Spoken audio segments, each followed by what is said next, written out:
उसमें two charges होते हैं, one is minus Q and second is plus Q. ठीक है, इससे पूरा सिस्टम बनता है और उसका जो डिस्टेंस है is denoted by 2a। So we can say that a system of two equal and opposite charges which is separated by a finite distance which is called electric dipole. So a system of two equal and opposite charges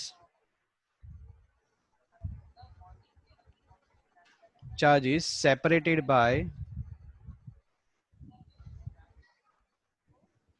a finite distance, यानी कि उसका एक fix distance होता है, that would be 2a। finite distance is called electric dipole।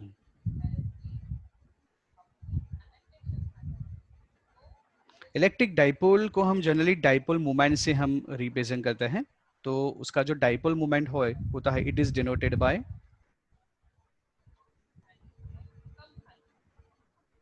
p vector and p vector is equals to, उसका formula होगा that is 2a vector into q।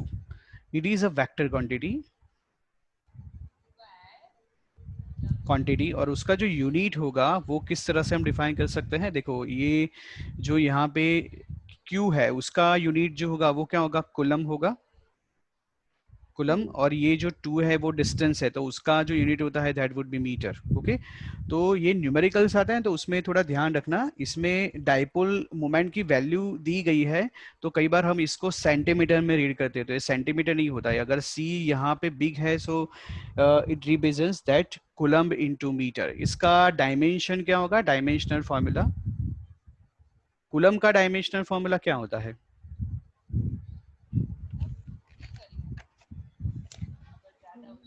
Coulomb का dimension formula याद है? हाँ सर। उसका क्या आएगा डायमेंशन फॉर्मूला? T1 A1 होगा ना। तो यहाँ पे m, हाँ m जो है वो मीटर यानी कि it is related to length, तो इसका डायमेंशन फॉर्मूला क्या बनेगा, m0 L1 T1 and A1। Okay, ये इसका डायमेंशन फॉर्मूला बनेगा। ओके, अब ये जो मैंने फिगर अभी बनाया हुआ है तो उसका टोटल चार्ज क्या होता है, net charge of the system. उसका टोटल 0 होगा। यस, जीरो होगा। Net charge of the system is zero. अगर net charge of the system zero है तो इलेक्ट्रिक फील्ड की वैल्यू क्या आएगी?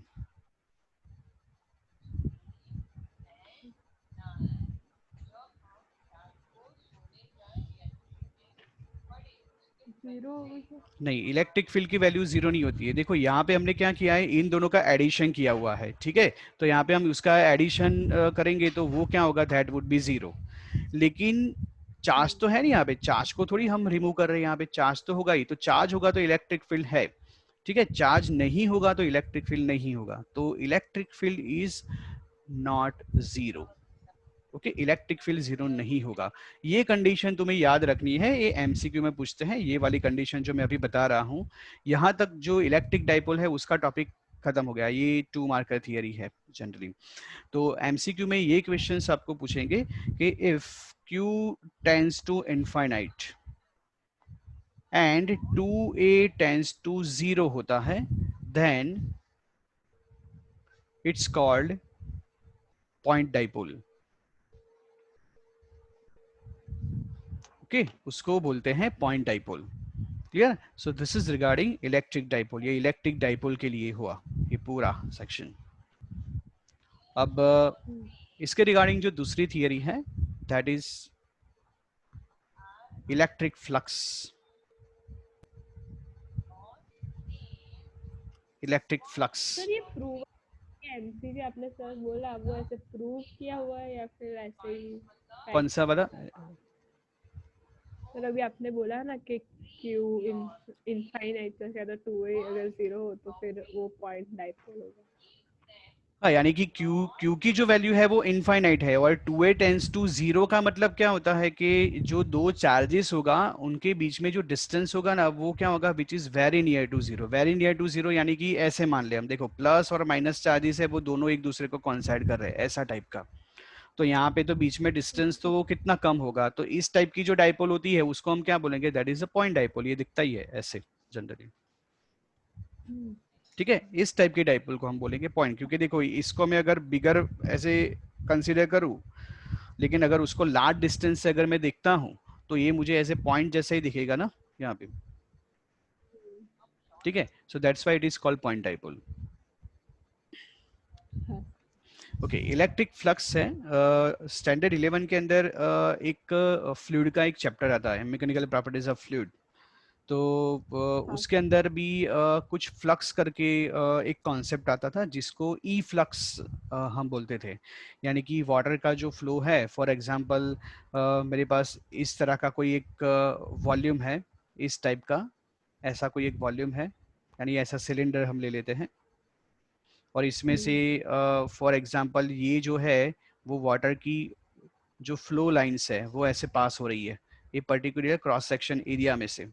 तो जितने क्रॉस सेक्शन एरिया में से लाइन पास हो रही है उसी को हम जनरली क्या बोलते हैं, दैट इज फ्लक्स। तो इलेक्ट्रिक फ्लक्स जो होता है उसमें भी सेम कॉन्सेप्ट है। फॉर एग्जाम्पल मेरे पास ऐसा कोई प्लेन है, ऐसा कोई प्लेन बना देता हूं यहाँ पे इस तरह से, या तो तुम तुम्हारी जो नोटबुक है या जो टेक्स्ट बुक है उसको भी ले सकते हो, इस तरह से रखी है मैंने टेक्स्ट बुक को, लाइक दिस, ऐसे परपेंडिकुलर ऐसे। और ये जो मेरे पास यहाँ पे प्लेन दिया गया है उसी प्लेन को, उसमें से मैं number of electric field line से उसको पास कर रहा हूँ ऐसे, number of electric field lines passing through this cross section area. तो ये क्रॉस सेक्शन एरिया में से जितनी number of electric field lines pass होगी तो उसी को हम बोलते हैं फ्लक्स। यानी कि फॉर एग्जांपल हम यहाँ पे कैलकुलेट करेंगे तो यहाँ से 1 2 3 4 एंड 5, ये 5 जो फील्ड लाइंस है यहाँ से एंटर होती है, उतनी ही फील्ड लाइंस यहाँ से बाहर निकलती हैं, ठीक है। तो उसी को क्या बोला जाता है, फ्लक्स बोलते हैं हम। ओके, सो उसकी जो डेफिनेशन होगी वो कुछ इस तरह से होगी, number of electric field lines, electric field lines है ना वो इमेजिनरी है, बट इलेक्ट्रिक फील्ड जो होता है ना वो रियल होता है, ठीक है। Electric field lines are passing through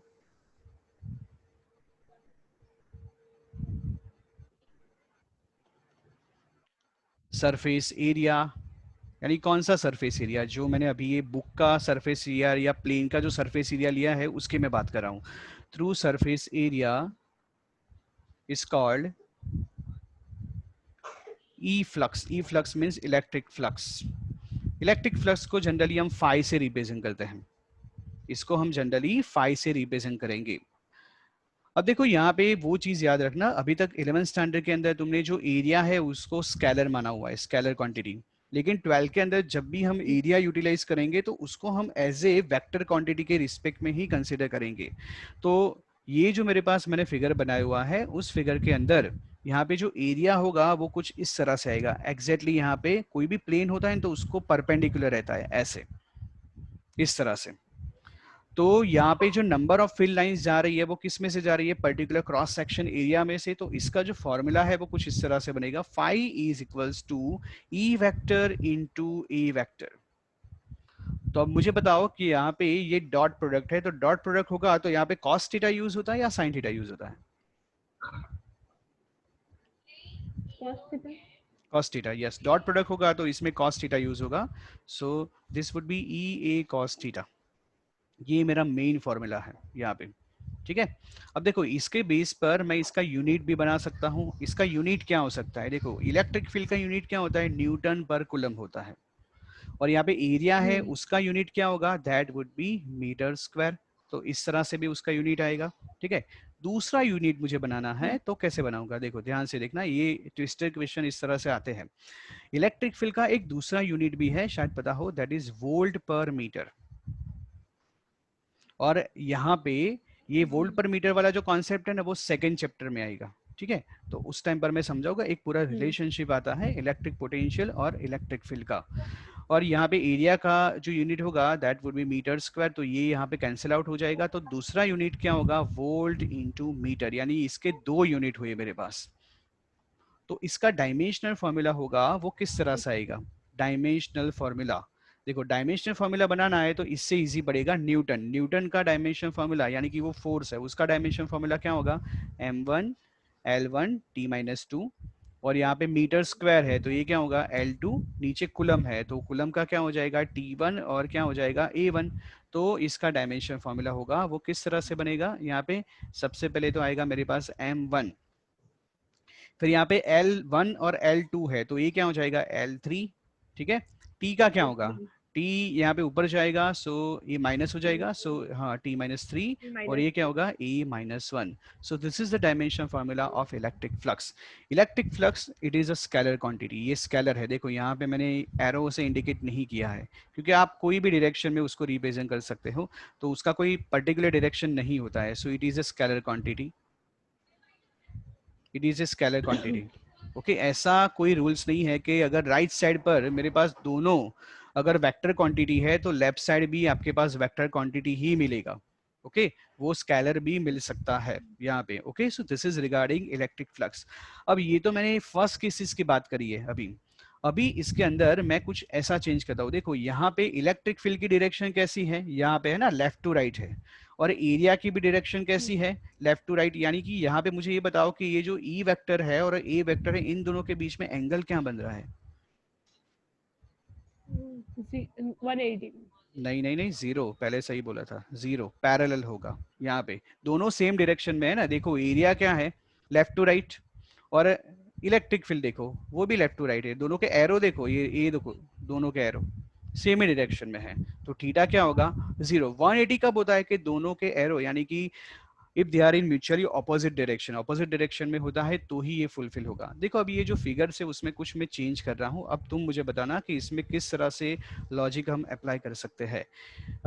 these are the electric field lines, ये इलेक्ट्रिक फील्ड लाइंस है। जो फर्स्ट मैंने केसेस लिया था उससे थोड़ा मैं चेंज कर रहा हूँ अभी, यानी कि जो प्लेन है उसकी जो पोजीशन है उसको मैं चेंज कर रहा हूँ फिलहाल। पहले जो ये प्लेन था वो कुछ इस तरह से था, ऐसे मैंने प्लेन बनाया था, पहले की सिचुएशन कुछ इस तरह से थी, ऐसे, ये पहले का फिगर था। अब मैं यहाँ पे उसकी पोजीशन चेंज कर रहा हूँ, यानी कि उसको कुछ एंगल्स पर ऐसे रख रहा हूँ, लाइक दिस, ऐसे एंगल पर रखा, थोड़ा टिल्ट करके ऐसे, आया समझ में, ये थोड़ा टिल्ट कर दिया ऐसे एंगल पर। तो यहाँ पे ये वाला जो पोर्शन होगा दिस वन, वो मुझे डायरेक्शन रिप्रेजेंट करेगा। यहाँ पे इलेक्ट्रिक फील्ड तो लेफ्ट टू राइट ही है, उसमें कोई चेंज नहीं हो रहा है, तो मुझे बताओ कि एरिया होगा वो कहाँ पे आएगा। एरिया ऐसे बनेगा एग्जैक्टली ऐसे परपेंडिकुलर, उसको परपेंडिकुलर रहता है, प्लेन को परपेंडिकुलर रहेगा, तो इलेक्ट्रिक फील्ड इस डायरेक्शन के अंदर है, और एरिया जो है वो ये जो प्लेन है उसको परपेंडिकुलर है। ये वाला जो मैंने प्लेन बनाया हुआ है यहाँ पे मैं उसको एक अलग कलर से मार्क कर रहा हूँ, देखो ये वाला दिस, ये एरिया जो है उससे एग्जैक्टली परपेंडिकुलर है एरिया। तो इन दोनों के बीच में यहाँ पे एक पर्टिकुलरली एंगल बनेगा दैट वुड बी थीटा। तो ये थीटा तो कोई भी हो सकता है, 30 होगा, 60 होगा, 45, कोई भी हो सकता है यहाँ पे, ठीक है।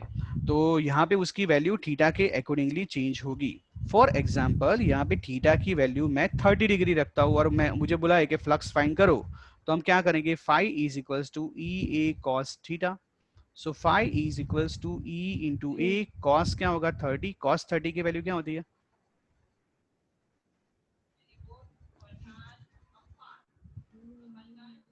3/2। 3/2, 3/2 तो कोई वैल्यू नहीं आती, अंडर रूट 3/2 होगा ना, हाँ अंडर रूट 3/2 आएगा। ओके ये जो ट्रिग्नोमेट्रिक इक्वेशन है वो सारे याद रखने पड़ेगा क्योंकि फिजिक्स में तो मैक्सिमम यूज होगा आपका अरे इसके सर अंदर। एक्चुअली मैं टेबल बना देती हूँ तो मुझे ऐसे याद रहता है अच्छा डायरेक्टली। ठीक है, लेकिन ये याद रखना, फिर भी अगर कोई कंफ्यूजन है तो देख लेना 11 की टेक्स्ट बुक में, या तो तुम्हें मैथ्स में भी शायद मिल जाएगा वो, ठीक है। इजी है वो, 60 और साइन 60 और कॉस 30 की वैल्यू सेम होती है, और उसका रिवर्स भी होता है, साइन कॉस की याद रहेगी तो टेन की याद रह जाएगी, और कॉट की भी याद रह जाएगी, इस तरह से याद रखना है। जनरली जीरो फिर 30, 60, 45, 90, ये वैल्यूज जो है ना वो ज्यादा यूज होती है। 180, और हो सकता है तो 360 तक याद रख ही लेना, क्योंकि कुछ इक्वेशंस के अंदर उसका यूज आता ही है इसीलिए। ठीक है, तो इस तरह से फाइंड कर सकते हैं। अब ऐसी सिचुएशन में क्या होगा तुम बताओ मुझे। कुछ फील्ड लाइंस तो हमारी इसी डायरेक्शन के अंदर है, लेकिन जो प्लेन है उसकी जो सिचुएशन है अभी जो मैंने करी है ना, उससे मैं पूरी चेंज कर देता हूँ फिलहाल, इस तरह से।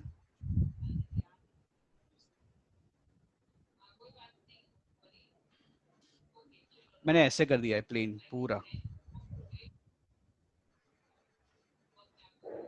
ऐसे रखा है। अब बताओ कि इसके अंदर जो इलेक्ट्रिक फील्ड होगा, इलेक्ट्रिक फील्ड तो इसी डायरेक्शन के अंदर है, ये इलेक्ट्रिक फील्ड की डायरेक्शन है। यहाँ पे एरिया होगा वो किस डायरेक्शन में आएगा?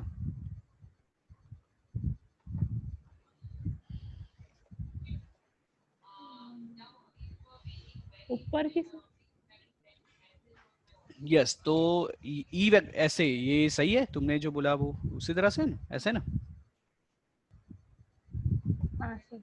ठीक है, तो ये इसके बीच में जो एंगल बनेगा वो कितना होगा? Theta is equals to 90 degree. तो इसमें मैं फ्लक्स फाइंड आउट करूंगा तो ये क्या आएगा? ई ए कॉस 90। कॉस 90 की वैल्यू क्या होती है? जीरो। जीरो। तो ये फ्लक्स क्या हो जाएगा? जीरो। जीरो। हाँ एग्जैक्टली, तो फ्लक्स जीरो आ जाएगा। अब यहाँ पे मुझे बताओ, ये जो मेरा फर्स्ट फिगर है ना, उसके अंदर मेरे पास जो कंडीशन है वो क्या है? ई A cos zero. Cos zero की वैल्यू क्या होती है? वन। 1। तो यहाँ पे फ्लक्स मिलेगा मुझे E इंटू ए। ठीक है, तो ये अलग अलग केसेस है जिसमें इलेक्ट्रिक फ्लक्स है वो फाइंड आउट कर सकते हैं उसके स्पेशल केसेस के साथ। ओके, देख लो इसको अच्छी तरह से। हो जाए तो मत मुझे बताना, मैं पेज टर्न करता हूँ। ठीक है, अभी फर्स्ट जो होगा उसके अंदर electric field due to electric dipole on the axis. तो मेरे पास यहाँ पे इलेक्ट्रिक डाइपोल मैंने रखा हुआ है, यहाँ पे मैं प्लस चार्ज ले लेता हूँ, ये प्लस चार्ज, और ये है मेरे पास माइनस चार्ज, माइनस क्यू। और ये जो दोनों चार्ज है वो दोनों चार्ज के बीच का जो डिस्टेंस है that would be represented by 2a, यानी उसको मैं जनरली 2a से रिप्रेजेंट कर देता हूँ ऐसे। 2a से मैं रिप्रेजेंट करता हूँ यहाँ पे।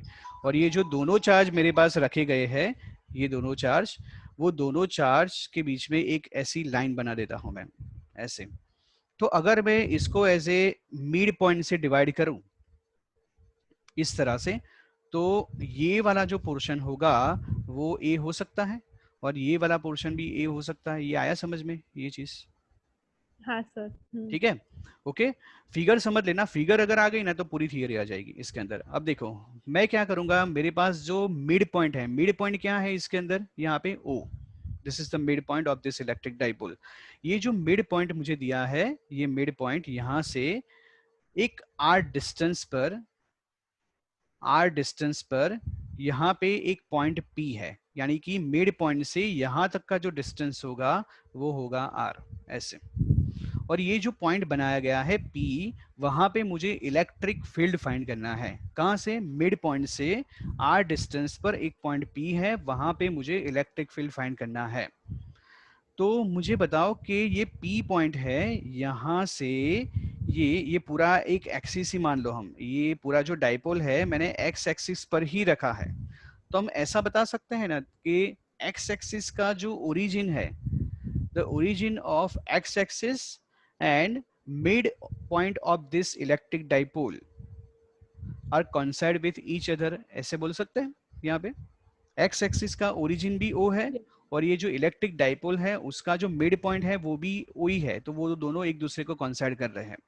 मुझे क्या करना है, यहाँ पे मिड पॉइंट से आर डिस्टेंस पर एक पॉइंट पी है, जो ये जो एक्स एक्सिस है उससे पैरेलली है, ऐसा उसकी एक्सिस पर ही है, वहां पे मुझे इलेक्ट्रिक फील्ड फाइंड करना है।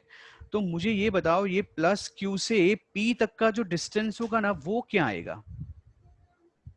इतना डिस्टेंस क्या होगा? ये वाला इतना डिस्टेंस क्या आएगा? इतना आर सा। Minus A. Yes very good, R minus A. Yes, okay, तो ये मेरे पास जो P पॉइंट है, ये P वाला पॉइंट, वहां से ये माइनस क्यू तक का डिस्टेंस क्या होगा?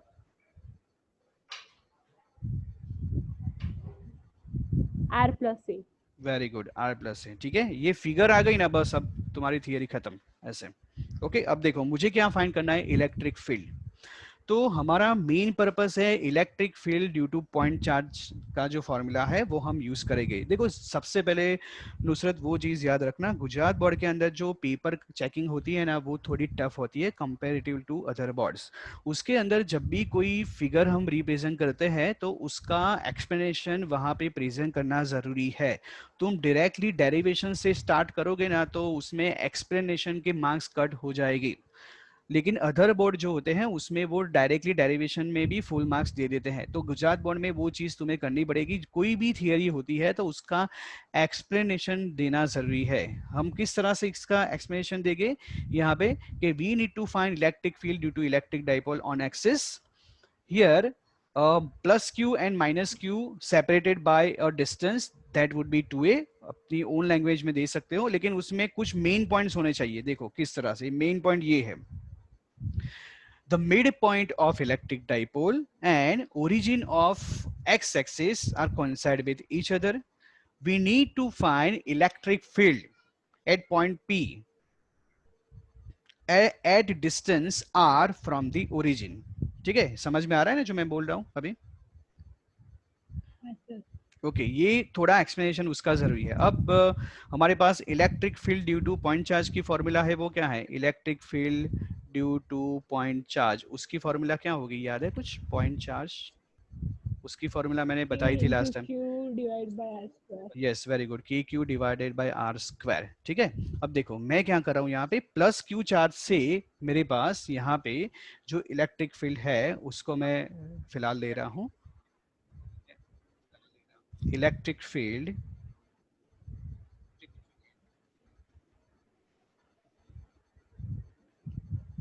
Due two plus Q charge, तो उसको मैं जनरली ई प्लस क्यू से रिप्रेजेंट कर रहा हूँ। ई इज इक्वल्स टू क्या आएगा यहाँ पे, के क्यू डिवाइडेड बाई उसका डिस्टेंस कितना है प्लस क्यू से पी तक का, वो है आर माइनस ए, और इसके नीचे स्क्वायर आता है यहाँ पे, तो मैं यहाँ पे रखूंगा स्क्वायर। और यहाँ पे मैं रख रहा हूँ पी कैप। पी कैप का मतलब होता है डाइपोल, यानी यहाँ पे पी कैप जो है वो है यूनिट वेक्टर, यूनिट वेक्टर है किसका? इलेक्ट्रिक डाइपोल का unit vector, which is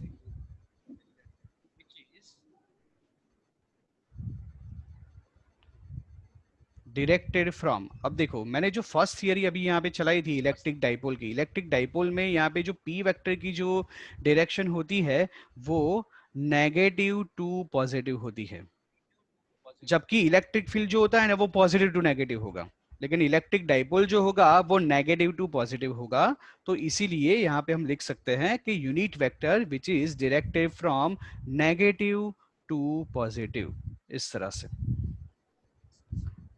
Secondly, electric field due to minus q charge, तो वो क्या होगा, E minus Q, E is equals to यहाँ पे क्या आएगा K, और ये माइनस क्यू चार्ज है तो मैं यहाँ पे माइनस बाहर ले लेता हूँ, Q डिवाइडेड बाय डिस्टेंस क्या है टोटल R प्लस ए है, तो R plus A square into P cap. Clear, यहाँ तक समझ में आ गया ये चीज? अब यहाँ पे दूसरी बार पी कैप यूनिट वेक्टर क्या है वो लिखने की जरूरत नहीं है क्योंकि ऑलरेडी तुमने मेंशन कर दिया है, इसीलिए।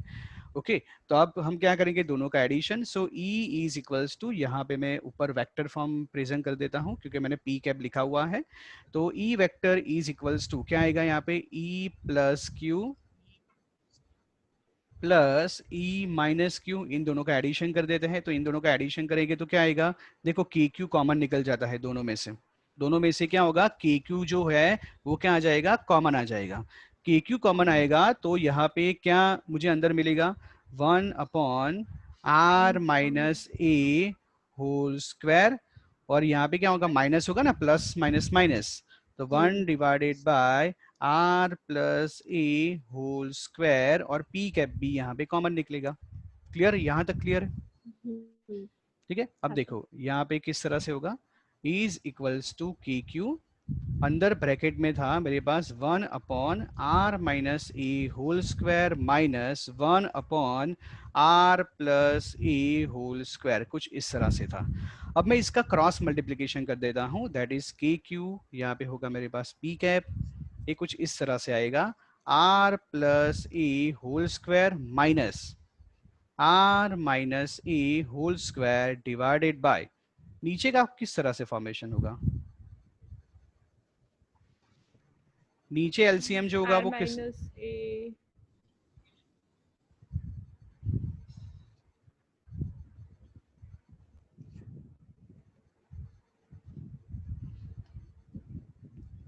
Minus a whole raise to 4। r - a, ये बताओ मुझे, a - b और a + b होता है तो क्या करेंगे हम, a minus b square whole नहीं स्क्वायर में a minus b whole square. नहीं नहीं, a² - b² होता है sorry sorry sir, a square minus b square. है ना। और इसमें यहाँ पे दोनों जगह पर मैं स्क्वायर कर दूं तो हाँ यहाँ पे भी हाँ स्क्वायर हो जाएगा, होगा ना ऐसा। तो सेम चीज मुझे यहाँ पे करनी है, हाँ तो यहाँ हाँ। पे क्या आएगा, r² माइनस a² और यहाँ पे क्या आ जाएगा, होल स्क्वायर। ठीक है, क्लियर है यहाँ तक ये वाला। हम्म, ओके, अब इसको हाँ कैसे सर। हम इम्प्लीमेंट कर सकते हैं, देखो इसको मैं अभी फैक्टराइज में डिवाइड कर रहा हूँ, पूरा डिस्ट्रीब्यूट कर रहा हूँ, ये होगा r² + a² +2ra माइनस, मैं डायरेक्टली स्टेप कर रहा हूँ यहाँ पे, r² माइनस a² फिर +2ra, ये आया समझ में, मैंने डायरेक्ट किया। हम्म, तो ये होगा हाँ sir. r² minus a² whole square, तो यहाँ से r² a² कट, क्या बचेगा तुम्हारे पास यहाँ से, इतना बचेगा ना 4 2ra, आ रहे। यस 4ra बचेगा, लेकिन मैं उसको 4ra नहीं लिखूंगा क्योंकि मुझे यहाँ से एक फॉर्मूला मिलने वाला है। मैं क्या कर रहा हूँ, 2 को ऐसे कॉमन ले लूंगा और ऐसे लिखूंगा उसको 2ra, कुछ इस तरह से ऐसे, और यहाँ पे मेरे पास पी कैप रह रहा है, P cap, this is r² a² और होल स्क्वायर। अब यहाँ पे देखो ये वाला मुझे बताना कि ये क्या बन रहा है, 2, फिर यहाँ पे a, साथ वाला ही ले लेते हैं हम, यहाँ पे ये 2, फिर ये a, और यहाँ पे है मेरे पास q, इसको मैं अलग ले लेता हूँ, यानी कि 2aq, इसको अलग ले लिया मैंने यहाँ पे, और मेरे पास आगे का जो टर्म है उसको मैं अलग रखता हूँ, दैट इज k, फिर उसके बाद यहाँ पे उसका दूसरा जो 2 है वो मल्टीप्लाई में, और r डिवाइडेड बाय क्या होगा, r² minus a² whole square p cap. अब देखो 2aq मुझे क्या रिप्रेजेंट करता है, 2aq वो p होता है ना, p हमने अभी लिया डाइपोल मोमेंट, उसको डाइपोल मोमेंट से हम रिप्रेजेंट करते हैं, तो वो क्या हो जाएगा मेरे पास k, फिर यहाँ पे क्या आ जाएगा मेरे पास p, और यहाँ पे मेरे पास क्या होगा 2 × r होगा ना यहाँ पे, ये समझ में आ रहा है ये चीज किस तरह से हाँ हुआ, तो ये आ जाएगा मेरे पास, हाँ सर। हाँ ये 2 में आगे ले लेता हूँ, 2kp × r divided by r² minus a² whole square into P cap.